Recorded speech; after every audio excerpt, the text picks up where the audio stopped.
Hello everyone, this is Mohammad Fazan Khan, and in this video I'll showcase you 4 applications that I have built for my project, starting with the Qt app. In this application, we focus on creating an interactive interface where users can click on images to display corresponding text and clear the displayed text when needed. Now let's try to run the app and wait for a few moments. As you can see, the interface is pretty simple. There are 3 images and there is a text view in middle of the app. Now, when I tap on the capybara image, the text updates to say you click the capybara and the text color changes to blue. Similarly, when I click on the cats, the text color changes to green, and for the dog, the text color changes to red. Additionally, a clear text button appears after each click. This button allows users to to dis reset the display to the default state, which is tap an image. Now let's take a look at the XML layout code. The layout uses a combination of linear layout for grouping images and relative layout to handle overall screen positioning. The text view is centrally placed and the button dynamically appears beneath it when triggered. So, a pretty straightforward XML layout. Now, let's move on to the Java file.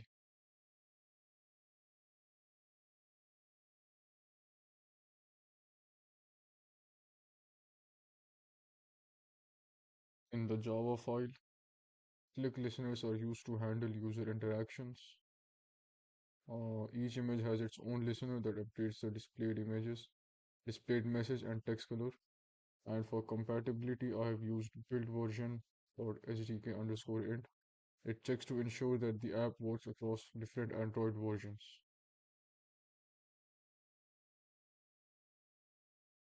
While building this app, I didn't face any major problems as this app is pretty straightforward.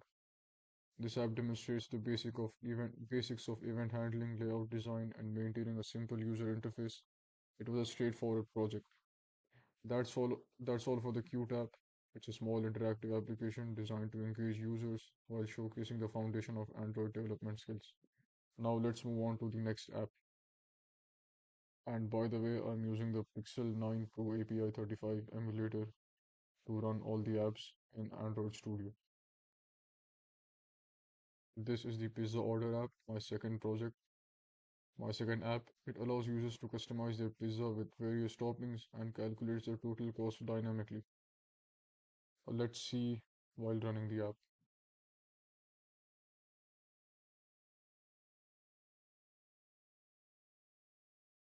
The app starts with a welcome message, a placeholder image of a pizza base, and a list of topping options including cheese, olives, mushrooms, and peppers. Each topping has a cost displayed next to it. For example, selecting olives adds 1 to the total price. The total price updates dynamically with each selection, and if you press a clear order button, the entire order uh, is cleared. And once the toppings are selected, the order your pizza button becomes enabled. Pressing it displays a confirmation message with the total price and disables further modifications to the order. And your total price is $1. Now let's take a look at the XML layout and the Java file for this app. The main layout for the app is a linear layout which is set to a vertical orientation. This layout contains all the UI components arranged in a simple and a readable flow. This is the text view and the image view, and these are the checkboxes for the toppings. And that's pretty much it for the XML layout. It's pretty straightforward. Now let's move on to the Java file for this application.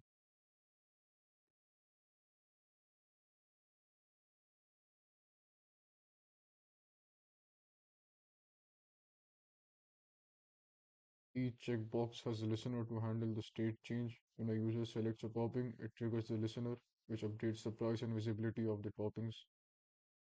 The update total price method is responsible for updating the price displayed on the screen. It also enables or disables the order button.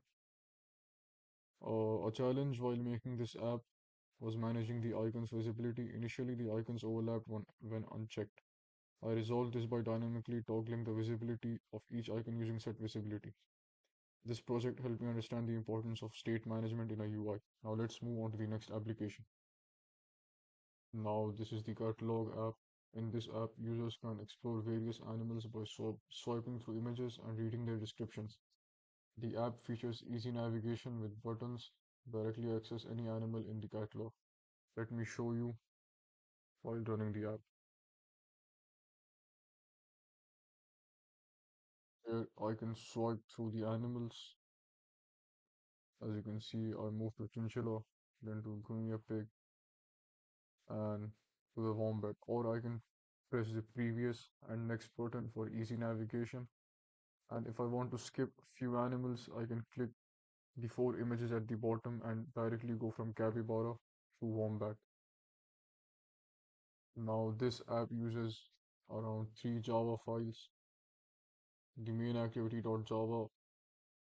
The purpose is the uh, this is the main activity of the app which handles the overall layout and navigation. It initializes the view pager 2 for swiping between animal items. It sets up an animal pager adapter to bind the data to the view pager. This file defines a custom recycler view.adapter that connects the animal data to the view pager 2. Now let's move on to animal item.java. This is a simple data model class that holds information about each animal. The app uses view pager 2 to display the animal images and details. I created an animal pager adapter to bind the data to the views. This allows user to swipe through the animals easily. I also added navigation buttons for quick access to specific animals. That's it for the catalog app. Now let's move on to the next app.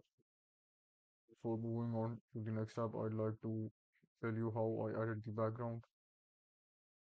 I have used the Android background function to add the background. Now let's move on to the next app. Now this is the login and register app.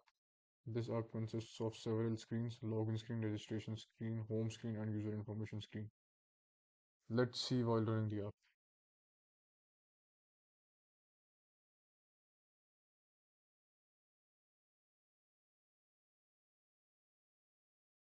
Now, as you can see, the login screen is the first screen which pops open when we start the app.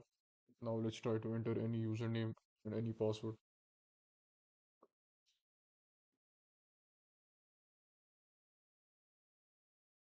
As you can see, a toast message appears: incorrect username or password, since we have not registered anything in the app. Now to go to the register screen, we have to tap on please sign up. As soon as tap on it, we have been moved to the register screen. Now let's register a username. Now I have filled the registered form. These are the details. And now let's press on register. As you can see, it shows registration successful. And now let's try to enter the username and the password.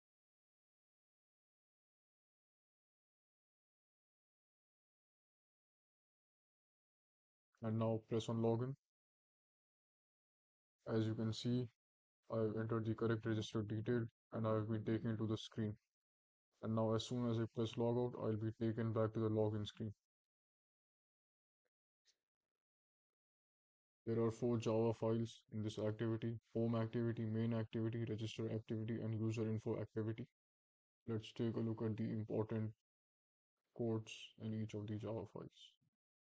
Now, this part of the main activity checks if the entered username and password match the stored credentials in shared preferences. If they match, the user is redirected to the home screen. Now let's go to register activity. In register activity, When the user clicks register, we ensure the passwords match. If they do, the credentials are saved in shared preferences and the user is redirected to the login screen. Now let's check the home activity.java. As you can see, this is the logout functionality in home activity. When the user clicks logout, they are redirected back to the login screen.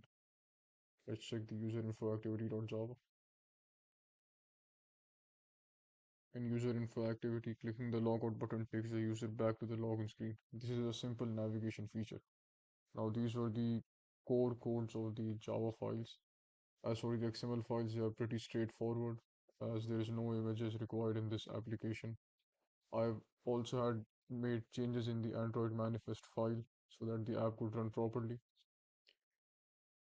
Throughout the development of the app, I encountered challenges related to data validation, ensuring proper user authentication, and maintaining a smooth user flow between screens. In the future, I could enhance this app by implementing more advanced storage solutions such as a database for user management or adding additional features like password recovery. That's it for the project. I've demonstrated all four apps. Thank you.